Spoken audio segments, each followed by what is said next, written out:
تلك الأيام التي قرأت فيها القرآن لأول مرة، وتذكرت كيف كان الله يخاطبها مباشرة.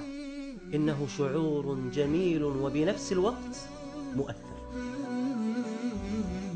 ما هو شعورك الآن؟ Justement, quand je lisais le Coran, j'ai...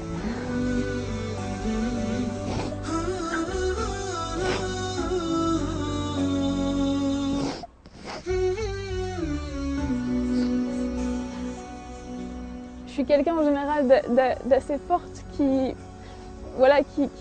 pleure très rarement, qui sait prendre les épreuves et même prendre les autres avec moi pour les aider.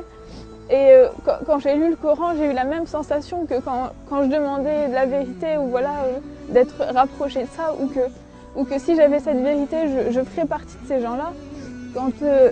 Quand je lisais le Coran, j'avais cette sensation vraiment que, en fait, qu'il y avait un sens et que j'appartenais à Dieu.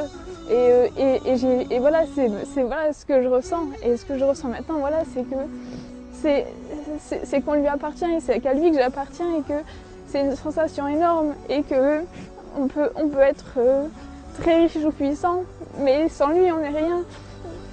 Et je pleure rarement, c'est vraiment, mais quand je reparle de ça, j'en parle rarement parce que c'est quelque chose qui me prend vraiment et c'est... Je sais que sans mon Seigneur, je suis rien, que j'ai pas...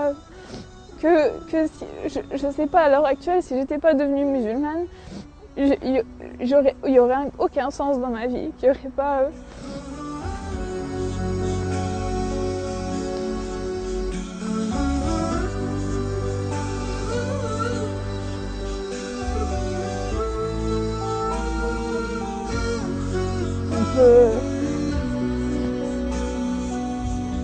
سبحان الله.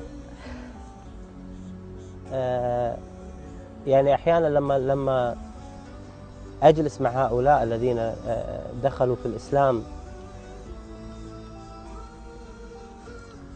أشعر بأننا نحن مقصرون تجاه هذا الإسلام.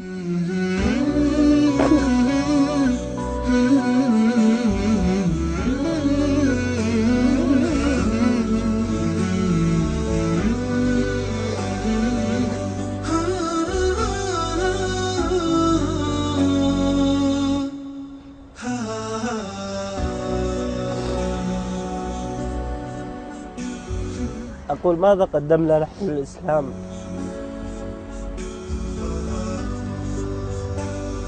يعني سبحان الله، بنت في هذا العمر عمرها 24 سنة عندما تتذكر كيف دخلت في الإسلام وكيف هداها الله سبحانه وتعالى تشعر بأن الله سبحانه وتعالى أنعم عليها بأعظم نعمة على الإطلاق، وهي هذه النعمة التي أنعم الله سبحانه وتعالى علينا بها، وهي نعمة الإسلام العظيمة. لماذا نحن لا نشعر بهذه القيمة؟ وماذا نقول للنبي عليه الصلاة والسلام الذي تعب واجتهد حتى نشر هذا الدين، ونحن ديننا لا يتعدى حدود منطقتنا ولا يتعدى حدود دولنا. متى نوصل الإسلام إلى هذا المكان؟ نحن مسؤولون والله أعلم. لما اشتكى جوف الظما، لما بكى جفني دما، والدرب خاف جهنما، لجأت للقرآن يا روضة نحيا بها، يا منهجا لأولي النهى.